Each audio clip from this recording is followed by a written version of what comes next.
Ready to create impactful images? Let's get to it.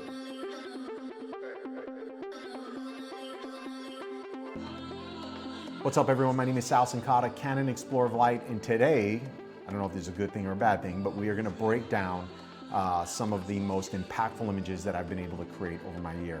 I'm a wedding and portrait photographer based in O'Fallon, Illinois, and I've been doing this for almost 20 years now as a working professional. So needless to say, I've been able to create some amazing images in some amazing places around the world. So what I wanna do today is take a look at some of these images.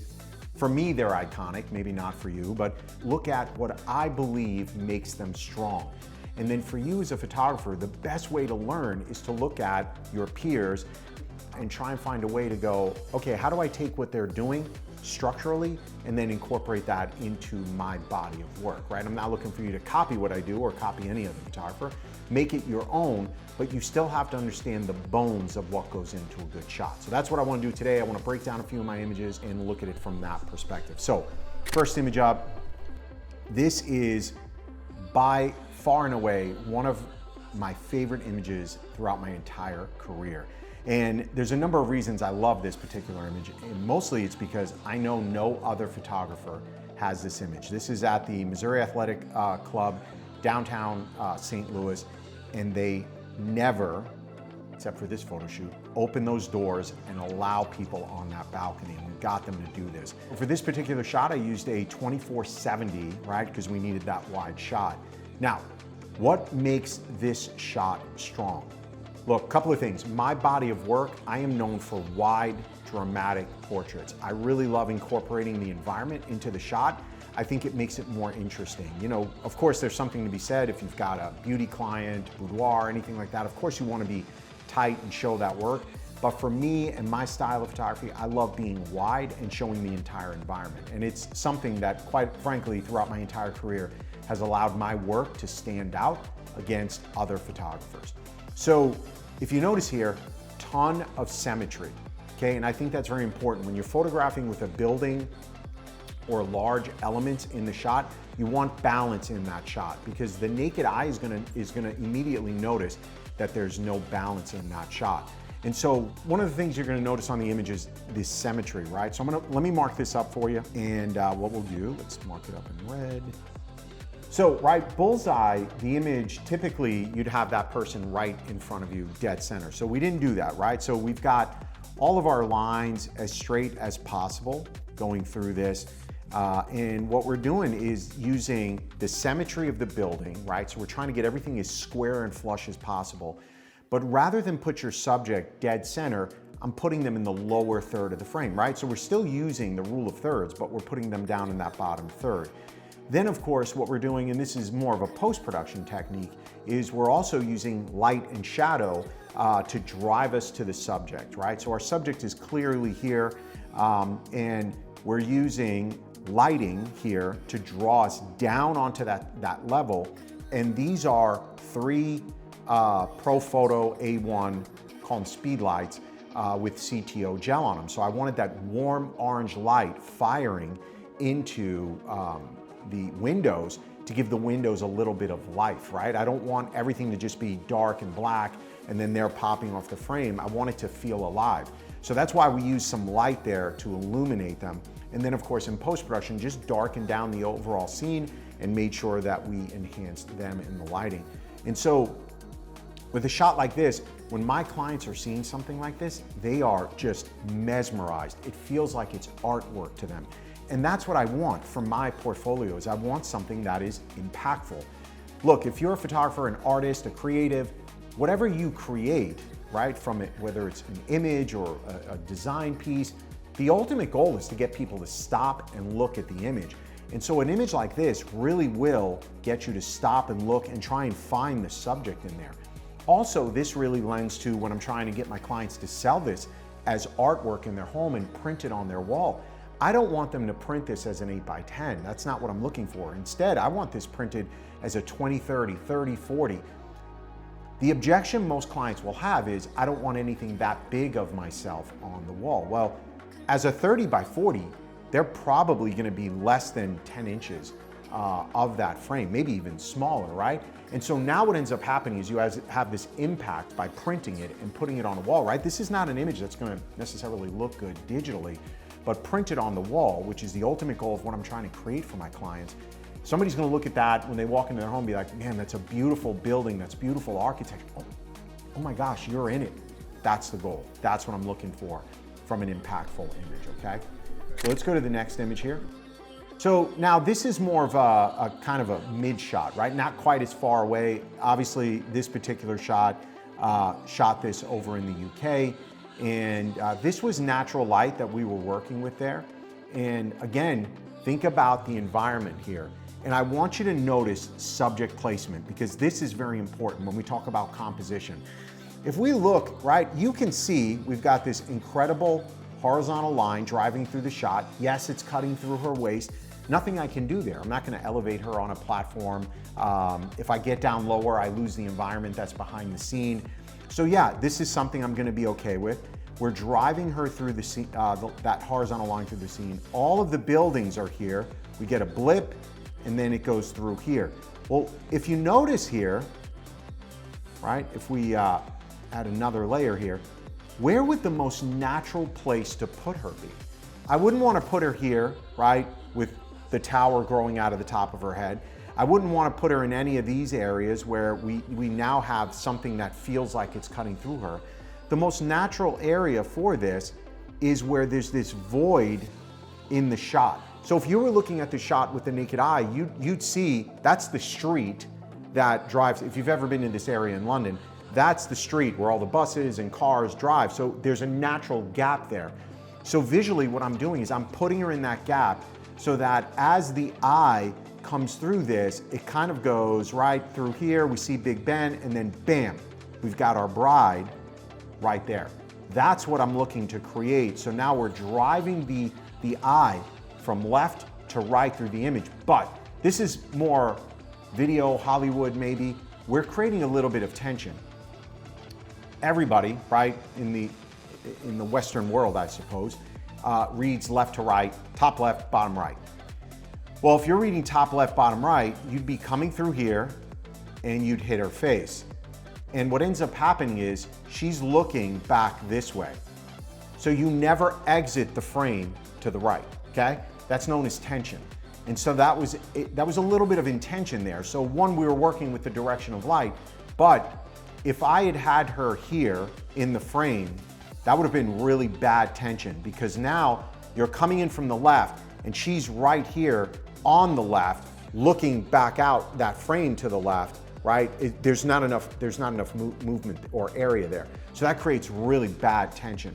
Here, we get into the frame, we get to her, and it kind of pushes us back out to the left, which, what's back out to the left from her face? Big Ben again. So that's why I made those creative choices. And I know what you might be thinking, like when you see something like this, you go, is this guy really thinking about that before he, makes the image? And the answer is yes. When I'm creating my impactful portraits, I'm trying as much as possible. Don't get me wrong, there's a flow of what we're all doing. All of us as photographers know this. There's definitely a flow to what's going on. So, but what I really want to do here is take a minute, right? Just take a beat and go, how do I make this image stronger? What am I missing? Do I have a tree growing out of my subject's head, right? You have to think through that as you're slowing down to get that shot. Even to the point where it's like, I'm trying to make sure that we don't really cut off her feet, and we have her toes and feet there. And I wanted that dress to drape, because if you've ever been in this area, it's kind of dirty over there. So yeah, it's a little bit tighter on that composition. So hopefully that makes sense. All right, let's jump over to the next image. So this is a great image. And this is a perfect example of having this is a real wedding day. I show up to the bride's ready room, and just for whatever reason that day, we didn't have a whole bunch of like bridal portraits. And I knew I had to get a bridal portrait of her that day. And I mean, of course, you see this beautiful stained glass window. How do we make this interesting? If I just put her in front of the stained glass window, she's gonna be silhouetted. And don't get me wrong, that could be a great shot as well. But I knew I needed to create something that just was different, impactful, something that another photographer might not see when they walk in that room. I want my work to be different. And so what we did here is, again, I had one speed light, and I had about 5 to 10 minutes with the bride in this moment because she was getting ready to walk down the aisle, right? It's different if you're doing like a portfolio shoot, stylized shoot, and you got plenty of time. But when you got real clients and you got the church lady, if you've worked Catholic churches, you know what I'm talking about. She is going to be on you about not slowing things down. So what we did here was, we put her in front of that light and we used the mirror, and this is her sister holding that mirror. We used that mirror to kind of, I wasn't necessarily reflecting light into her. She was being lit by that stained glass side, right? That's where the light was coming in from. It was all coming in from this side of her. But now, from the camera's vantage point, her face is going to be dark in silhouette. But if I had a way to showcase, right, that side of her face, and that's where the mirror came in, happened to be in that room. No, I don't travel with freestanding mirrors. Maybe that's something we should start doing. That was able to get that light back on her face. And then with her sister, I just had my assistant just fire a little bit of fill light there to both get my bride's face, but it was really fired at the bridesmaid, her sister's face, to illuminate her face and really just kind of tell this really cool story. But once again, what are you noticing? My incorporation of architecture into that shot. Now, could we have made this your typical, 4:5 aspect ratio or 2:3 aspect ratio? Yes, but everything else in that room, both horizontally and vertically, did not lend to the shot. This is why we have a square crop on that, right? So also keep that in mind. The way you crop an image in post-production can really make it a little bit more impactful, right? So I hope you're getting excited about this stuff. Okay, let's look at the next image here. This image, one of my favorite couples of all time, shot their wedding in Tuscany, and this was their day after shoot. So we shot the wedding in Tuscany, and then the day after we drove all over. We drove down to Rome, and we just got incredible shots from the day. Well, if you've been to Italy and Tuscany, these trees are like, I think, our bushes in the United States, right? They seem to be everywhere in the area. So once again, boom, big wide shot. That's what I'm seeing. Where do I put them, right? I mean, as you look at this shot, you've got all these gaps, right? Boom, boom, right? We've got plenty of gaps. Where do we put them? Which is the right gap to put them in? Well, I didn't want to put them bullseye, right? I feel like that would have been the most obvious place to put them. And yeah, you could make the argument you've got perfect symmetry because now they're in the center of the trees and etc. I wanted it to be off center a little bit, and I decided, hey, here's where I wanted to put them. Now, I'm off in the distance for this shot. I'm pretty sure I shot this with a 7200, and I did. So, right, I was across the road from them shooting through a field, because I wanted to get all those trees, but also get a little bit of compression, right? If I would have been closer, I would have been standing in somebody's, crop field here. I just think that would have been a problem. So I was further away, made that creative decision for that. And I wanted them a little bit silhouette, and of course, getting that veil blowing. My assistant's there, we edited her out in post-production, just getting that veil to have the perfect amount of wind and billowing, and it just tells this amazing story. Is this an image I'm gonna wanna print as an 8x10, or your client's gonna wanna print as an 8x10? Absolutely not. This is an image that has to be, I think 20-30 would be too small, right? It's gotta be 30-40 or larger. And then, you could do something where you're cropping this,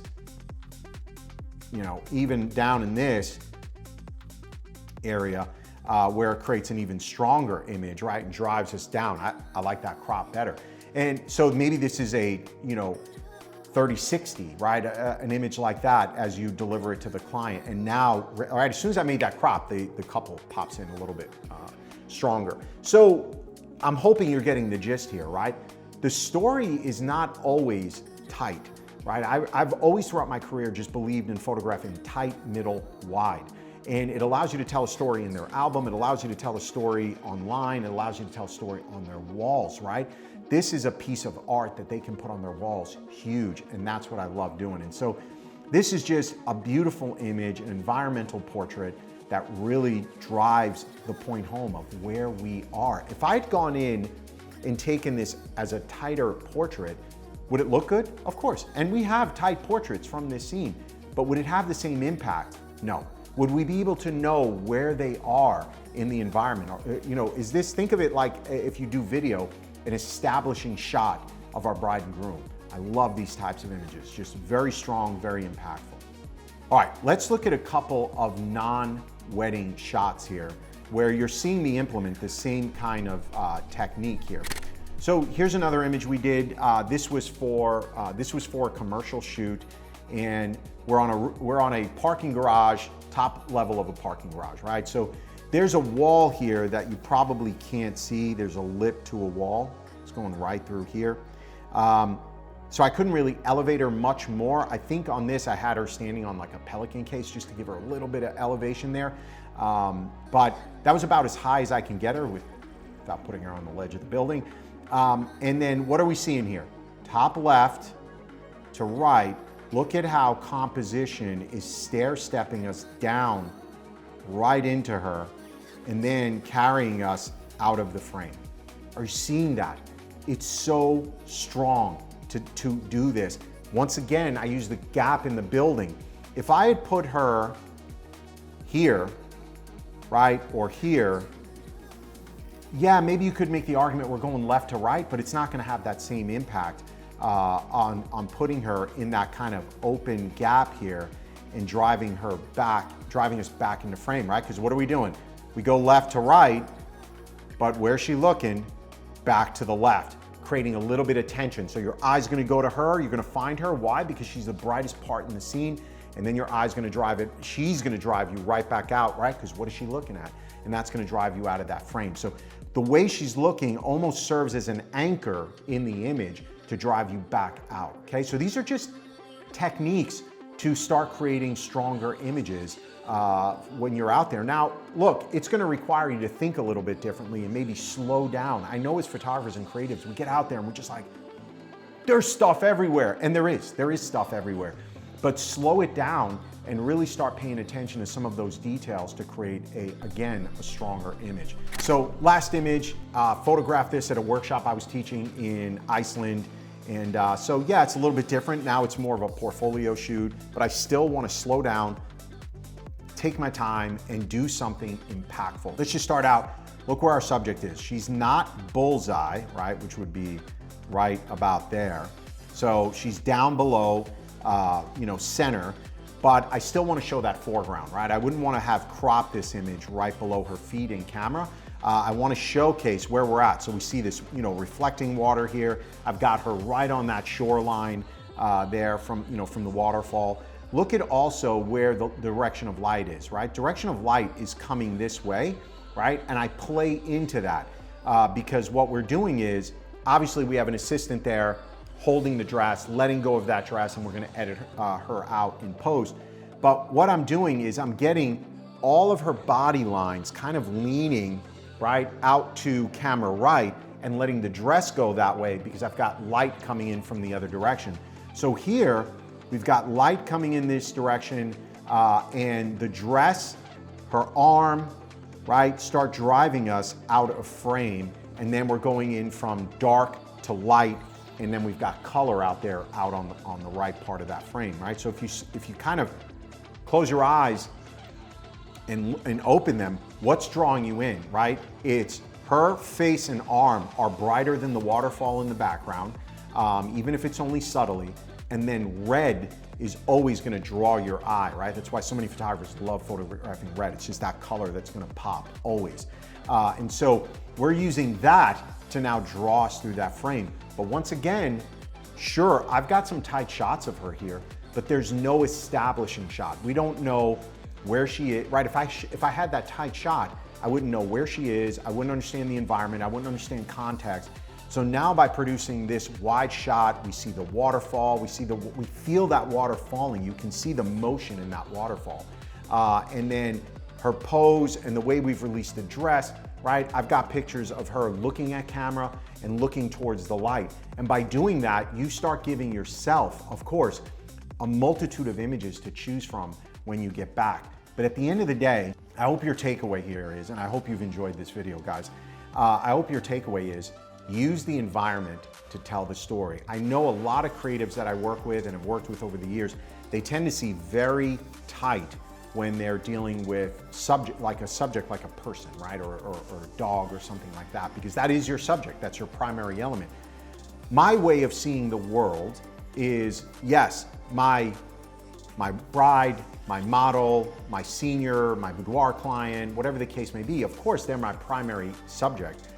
But I love incorporating the secondary subject and maybe tertiary subject into it, right? So who's first, who's second, who's third? And when you start showing the world or seeing the world that way, man, you realize how much of the environment you can bring into the shot, and then start incorporating light and shadow into that shot, and you are gonna start creating some incredibly impactful images. So I hope this has inspired you and helped you to kind of see the world a little bit differently. Get out there, create your next great images. I'll see you in the next video.